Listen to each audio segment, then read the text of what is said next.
The overall goal of this procedure is to demonstrate how to carry out fluorescence imaging with 1-nanometer accuracy, or FIONA experiments.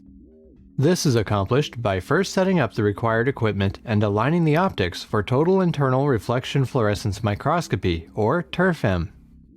The next step is to immobilize Cy3 DNA on the inner surface of a sample chamber and to localize Cy3 DNA single molecules with nanometer precision.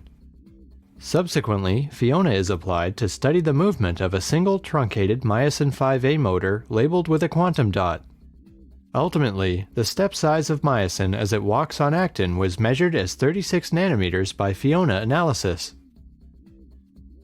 Though this method can provide insight into molecular motors, it can also be applied to other systems, such as the tracking of receptors on the membrane of cells. Visual demonstration of this method is critical as the experimental details are difficult to learn.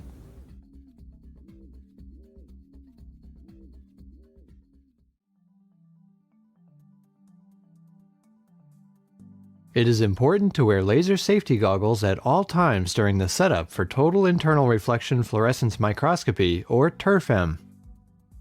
To begin, set the heights of all the optical components to the height of the center of the microscope back port. Mount the laser, laser shutter, and ND filters. Use ND filters to attenuate the laser power down as low as possible while keeping the beam visible. Tighten screws with the appropriate hex keys. Plan a beam path as illustrated by the dotted blue lines in this schematic.